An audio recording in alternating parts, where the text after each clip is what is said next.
Salam, salam sejahtera. Senang bisa berjumpa lagi dalam renungan hari ini. Mari kita siapkan hati kita berdoa.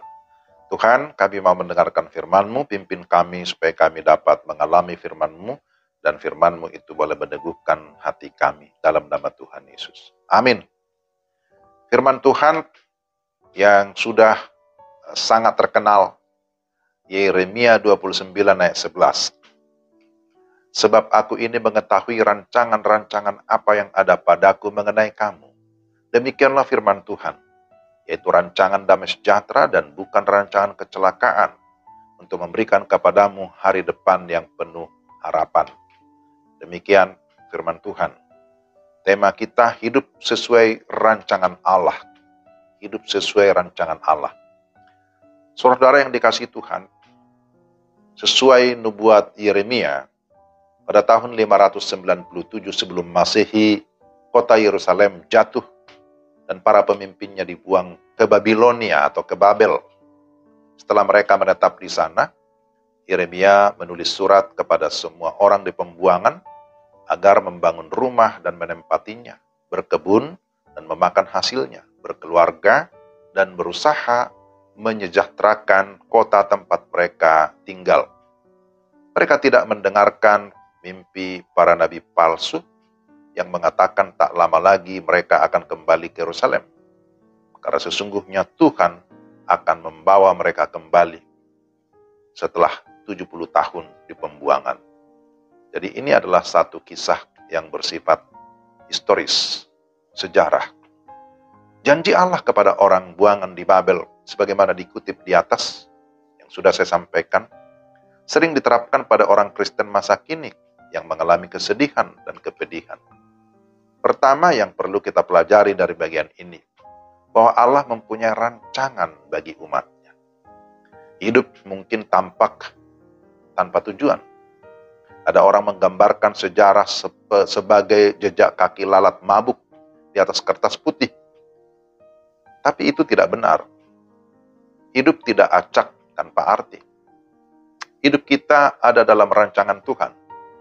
Karena memang Tuhan yang merancang kita, Tuhan yang menciptakan kita, Tuhan yang menempatkan kita di bumi ini. Dan yang kedua, Allah tahu rancangan-rancangannya. Belum tentu dia memaparkan rancangannya, tetapi dia memiliki dan mengetahuinya. Sekalipun kita belum tahu. Orang tua mulai membuat rancangan bagi anak-anaknya, bahkan sebelum mereka dilahirkan. Begitu juga Bapa kita yang di surga. Karena itu kita diajar untuk sungguh-sungguh meyakini bahwa Tuhan kita adalah Tuhan yang Maha Tahu. Dan di dalam kemahatauannya, dia sudah melihat masa depan umatnya. Saudara percaya itu? Saya percaya bahwa Tuhan itu Maha Tahu.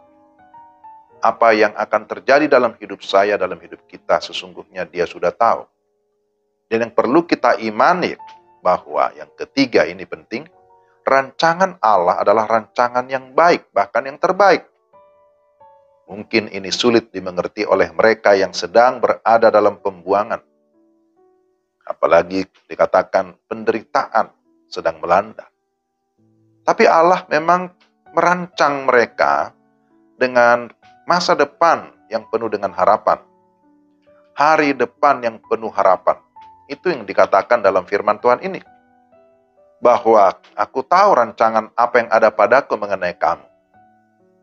Itu rancangan apa? Rancangan damai sejahtera. Dan bukan rancangan kecelakaan. Untuk memberikan kepadamu hari depan yang penuh harapan. Saya kira ini yang harus kita yakini. Bahwa Allah turut bekerja dalam segala sesuatu untuk mendatangkan kebaikan bagi orang yang mengasihi Dia. Itu dicatat dalam perjanjian baru, dalam Roma 8 ayat 28. Jadi saudara, hidup kita ada dalam tangan Tuhan. Dia membentuk kita dan merancang hidup kita agar hidup untuk kemuliaannya. Bagian kita adalah mau mengikuti proses pembentukan Tuhan. Dan dia mau kita tetap hidup dalam ketaatan, walaupun untuk sementara. Saya sebut sementara karena dunia ini memang tidak kekal. Ada penderitaan, ada kesusahan, ada pembuangan. Tetapi di dalam Tuhan ada masa depan yang penuh dengan harapan. Dalam semua proses kita dibentuk, kita diuji, dan akhirnya kita akan keluar seperti emas yang murni, yang mampu berdiri teguh menghadapi segala tantangan, segala ujian, segala pencobaan, kenyataan apapun dalam dunia ini. Seharusnya tidak membuat iman kita menjadi lemah, ataupun mundur, atau menyerah, karena kita tahu kita sedang berjalan bersama dengan Tuhan yang menuntun kehidupan kita dan yang akan memberikan kita masa depan yang penuh dengan harapan. Jadi mari berserah kepada Tuhan, nantikan Tuhan berkarya, memberkati, dan memakai kita juga menjadi berkat bagi banyak orang. Mari kita berdoa. Ya Tuhan, terima kasih ada kesempatan bagi kami untuk mendengarkan firman-Mu.